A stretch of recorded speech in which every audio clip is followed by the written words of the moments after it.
আমার স্ত্রী প্রীতি হঠাৎ তার মায়ের বাড়ি চলে গেলেন, কারণ তার ছোটবেলার বান্ধবী সীমা অসুস্থ। বাড়ির সব কাজের ভার যাতে খুব একটা অসুবিধায় না পড়ে, তাই সে তার ছোট বোন মিতুকে কয়েকদিনের জন্য আমাদের সঙ্গে থাকার জন্য পাঠিয়ে দিয়েছে। মিতুর স্বভাব ছিল খুবই সরল এবং সৎ। সে পড়াশোনা শেষ করে এখন চাকরির খোঁজ করছে, তাই আমাদের সঙ্গে থাকা তার জন্য একটি সুযোগ হতে পারে। নমস্কার বন্ধুদের, আজকের এই গল্পে আপনাদের স্বাগতম। আমি একজন যুবকের চরিত্রে আছি, আমার নাম রাহুল। আমি একটি ব্যাংকে ক্যাশিয়ার হিসেবে কাজ করি। আমার দৈনন্দিন রুটিন খুবই ব্যস্ত। বিয়ের পর থেকে প্রীতি বাড়ির সব দায়িত্ব নিয়ে নিয়েছে এবং তার অনুপস্থিতিতে বাড়ির পরিবেশ একদম শুনশান মনে হচ্ছে। প্রীতি ছিল খুব যত্নশীল এবং সুশৃঙ্খল, তাই আমি সব সময় তার সুবিধার জন্য বাড়ির কাজে সাহায্য করার জন্য কাউকে রাখতে আগ্রহী ছিলাম। মিতু এই বিষয়টি ভালোভাবে বুঝতে পেরেছিল এবং নিজের ইচ্ছায় বাড়ির কিছু ছোটখাটো কাজ করার দায়িত্ব নিয়ে নিয়েছে, যাতে আমার রুটিনে কোনো সমস্যা না হয়। প্রীতির মায়ের বাড়ি যাওয়ার পর রাতে বাড়ির নিঃশব্দতা আমাকে অস্থির করে তুলত। এই একাকিত্বে প্রীতির কথা আমাকে খুব মনে পড়ত। এক সন্ধ্যায় যখন আমি কাজ থেকে বাড়ি ফিরলাম, মিতু আমার জন্য খাবার প্রস্তুত করে রেখেছিল। সে প্লেট নিয়ে আমার ঘরে এসে বলল, ভাইজান, খাবার তৈরি হয়েছে, খেয়ে নিন। তার এই সহজ সরল ব্যবহার এবং যত্ন দেখে আমার প্রীতির কথা মনে পড়ে গেল। কিছুদিন এভাবেই কেটে গেল। মিতুর প্রতি যত্ন নেওয়া এবং তার সাথে কথা বলা, তাকে পরিবারের সদস্য হিসেবে অনুভব করানো, এগুলো করতে ভালো লাগত। কিন্তু একদিন যখন আমি অফিস থেকে বাড়ি ফিরলাম, তখন দেখলাম আমার বিছানার পাশে কারো তেলের একটি বোতল রাখা হয়েছে। প্রথমে আমি গা করেনি, কিন্তু পরের সময় ভাবতে শুরু করলাম, এটা এখানে কেন রাখা হয়েছে। আমি সেটি তুলে টেবিলের উপর রাখলাম এবং মনে মনে ভাবলাম, হয়তো মিতু এটি কোনো কাজের জন্য রেখেছে। পরের দিন যখন আমি বিকেলে বাড়ি ফিরে আসি, ঠিক ওই জায়গায় আবারও একটি তেলের বোতল দেখতে পেলাম। আমি ভাবতে লাগলাম, এটা প্রতিদিন এখানে কে রেখে যাচ্ছে। কিছুক্ষণ পর মিতু খাবারের প্লেট নিয়ে আবারও আমার রুমে এসে বলল, ভাইজান, খাবার প্রস্তুত। আমি তার কাছে প্রশ্ন করলাম, এতদিন ধরে এটা রোজ তেলের বোতল কেন এখানে থাকে। সে হাসতে হাসতে বলল, আপনার পিসি বলেছে আপনার মাথা ব্যথা হয়, তাই নিয়মিত তেল দিয়ে মালিশ করার কথা। এটা শুনে আমার আনন্দ হলো যে প্রীতির অনুপস্থিতিতে মিতু তার যত্ন নিচ্ছে। কিন্তু তখনই আমার মনে একটি শঙ্কা জাগল, এত তেল লাগালাম কেন যে বোতলের পর বোতল শেষ হয়ে যাচ্ছে। এখন টেবিলের উপর প্রায় 10 থেকে 12 বোতল জমে গিয়েছিল। বিকেলে আমি লক্ষ্য করলাম যে টেবিলে বোতলগুলো বাড়তে বাড়তে বেড়েই চলেছে। স্ত্রীর অনুপস্থিতিতে আমি একটু অব্যবস্থাপনার মধ্যে ছিলাম, তাই বিশেষ কোনো গুরুত্ব দিইনি। কিন্তু এক রাত যখন আমি ঘুমানোর জন্য আমার ঘরে এলাম, তখন দেখলাম একটি আলুর উপর তেল লাগানো হয়েছে এবং সেটি আমার বিছানার উপর রাখা। তার পাশে আবার একটি তেলের বোতলও ছিল। এই দৃশ্য দেখে আমার রাগ হল। আমি জোরে আওয়াজ দিয়ে মহেশ নামে উকিলে ডাকলাম, যাতে আমি জানতে পারি এখানে কি চলছে। যখন মহেশ এল, তিনি বললেন, স্যার, আমি গেটের ব্যবস্থাপনার জন্য আছি। আপনার আওয়াজ না শুনলে আমি কখনো ভেতরে আসি না। আমি এ ব্যাপারে কিছু জানি না। আমাকে ক্ষমা করে দেন। বলতে বলতেই তিনি গেটের দিকে ফিরে গেলেন। এখন বাড়িতে শুধু আমার ছোট বোন মিতুই ছিল, যিনি একজন যুবতী। আমি ভেবে দেখলাম আমি তাকে এই বিষয়ে প্রশ্ন করতে পারব না।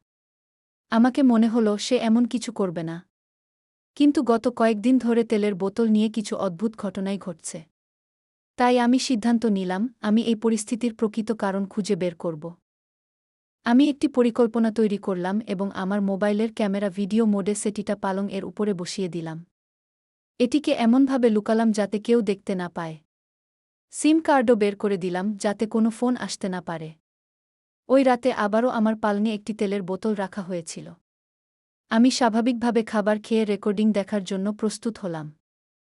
ভিডিওতে দেখা গেল একজন মহিলা তার মুখ ঢাকা অবস্থায় পালঙের উপর তেলের বোতল রাখছে।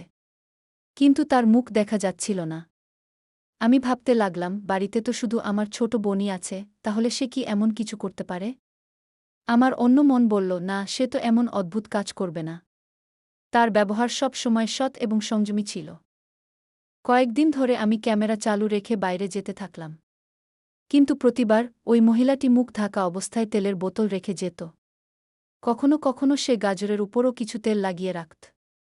এক সপ্তাহ কেটে গেল এবং এ সময়ে আমার স্ত্রী প্রীতির পিতামাতার কাছে থাকার জন্য মায়ের বাড়িতে ছিল, যেহেতু তার পুরানো বন্ধু অসুস্থ হয়ে পড়েছিল। সে আমাকে প্রতিদিন ফোন করত, কিন্তু আমি তার ফোনের উত্তরে কিছু বলিনি। এখন আমার জন্য এটি একটি রহস্য উন্মোচনের সময় ছিল। স্ত্রীর অনুপস্থিতি সত্ত্বেও এই তেলের ঘটনা ক্রমশ বৃদ্ধি পাচ্ছিল। আমি অত্যন্ত উদ্বিগ্ন হয়ে পড়েছিলাম, তাই আমি এই রহস্যের সমাধান বের করতে চাইছিলাম। একদিন আমি মিতুকে বললাম, আমি দেরিতে ফিরে আসব। আমি এটাও বললাম, আমার ফোন না করে দরজা খুলবে না। বলার পর আমি চুপচাপ বাড়ির বাইরে চলে গেলাম। আমি বলেছিলাম, দরজা খোলার আগে আমার ফোনে যোগাযোগ করো না, এবং তারপর আমি শান্তিপূর্ণভাবে বাড়ির পিছনের সিঁড়ি দিয়ে আমার ঘরে ফিরে গেলাম, খিড়কির মাধ্যমে ভিতরে ঢুকলাম এবং পালঙের নিচে লুকিয়ে পড়লাম। মাঝরাতে আমি খিড়কির কাছে কিছু সাড়া শব্দ শুনতে পেলাম। একটি মহিলা খিড়কির মাধ্যমে ভিতরে এলো এবং এক বোতল তেল বের করে আমার পালঙের উপর একটি গাজরের উপর রাখল। যখন সে খিড়কি দিয়ে বাইরে যাইবার জন্য প্রস্তুতি নিচ্ছিল, আমি তাকে ধরে ফেললাম এবং ঘরে টেনে নিয়ে এলাম। যখন আমি তার মুখ দেখলাম, আমার পাতলার মাটি যেন সরে গেল। এটি আমার স্ত্রী প্রীতি। সে তো মায়ের বাড়িতে ছিল। আমি বুঝে উঠতে পারছিলাম না সে কেন চুপিসারে ঘরে এসে তেলের বোতল রাখছে। আমি একটু সময় নিলাম এবং তারপর জোরে ডেকে উঠলাম, এটা কি? তুমি এমন অদ্ভুত আচরণ কেন করছ? আমি প্রশ্ন করলাম, তুমি তো মায়ের বাড়িতে আছ। কেন তোমার রুমে এসে এই বোতল রাখছ? আমার প্রশ্ন শুনে তার মুখ লজ্জায় লাল হয়ে গেল। এখন আমার স্ত্রীর সত্যতা সবার সামনে এসেছে। হঠাৎ করে সে কেঁদে ফেলল এবং বলল, বিয়ে হওয়ার 4 বছর হয়ে গেছে, কিন্তু আমাদের কোনো সন্তান হচ্ছে না। তাই আমি একজন ঔষধ দ্বারা চিকিৎসককে দেখেছি। তিনি বললেন, তোমার স্বামীকে কিছু না বলে বিশেষ স্থানে সর্বদা জৈতুনের তেল লাগাতে হবে। প্রীতি বলল যে সে এই সময়ে তার একটি বন্ধু জয়ার বাড়িতে ছিল, কারণ চিকিৎসক বলেছেন যে এই সময়ে তাকে আমার থেকে দূরে থাকতে হবে। তার কথা শুনে আমি তাকে জড়িয়ে ধরলাম, হে আমার, তোমার বাইরে আমার আর কারও নেই। এখন আমি বুঝতে পারলাম, আমার স্ত্রী মহৎ উদ্দেশ্য নিয়ে সকল কিছু করছে। আমাদের এই পুরো কথোপকথন তখন দরজায় দাঁড়িয়ে থাকা আমার ছোট বোন মিতু শুনছিল। সে হেসে বিষণ্ণভাবে হাত চাপা দিয়ে দাঁড়িয়েছিল এবং আমি এই দৃশ্য দেখে অস্বস্তি অনুভব করলাম। আমরা সবাই বোতলগুলোকে পাশের আবর্জনার ডিব্বায় ফেলে দিলাম, কারণ আমি এমন উপায়ে বিশ্বাস করি না। পরে আমরা দুজনেই একজন ভালো চিকিৎসকের কাছে গেলাম এবং সেখান থেকে সঠিক চিকিৎসা গ্রহণ করলাম। কিছু মাসের মধ্যে প্রীতি গর্ভবতী হয়ে উঠল। এখন তার মুখে যে আনন্দ ছিল তা দেখে আমি দারুণ খুশি ছিলাম। প্রীতির মুখে সেই আনন্দ যা সে সবসময় থেকে চাইছিল। প্রতিদিন তার মুখে এক নতুন জ্বলজ্বলে উজ্জ্বলতা থাকত, যেন তার জীবন পূর্ণ হয়েছে। আমরা দুজনেই আরও কাছাকাছি হয়ে গেলাম। প্রীতির সাথে আমাদের মধ্যে সমস্ত দূরত্ব মিটে গেল। এখন তার যত্ন নেওয়া আমার জন্য নতুন একটি দায়িত্ব হয়ে দাঁড়িয়েছিল।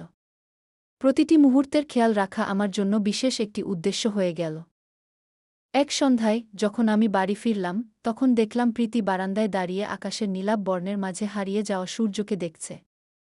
আমি ধীরে ধীরে তার পেছন থেকে এসে তাকে জড়িয়ে ধরলাম। সে হাসতে হাসতে বলল, জানি, আমার কাছে এখন সবকিছুই রয়েছে, শুধু তুমি সবসময় আমার পাশে থেকো। তার চোখে আনন্দের আভা ছিল, যেন সারা জীবনের স্বপ্ন পূর্ণ হয়েছে। অশ্রু ছিল এবং আমার জন্য সেই মুহূর্তটি যেন এক জাদু। আমি তার হাত আমার হাতে নিয়ে বললাম, তোমার ছাড়া আমার জীবন অসম্পূর্ণ ছিল।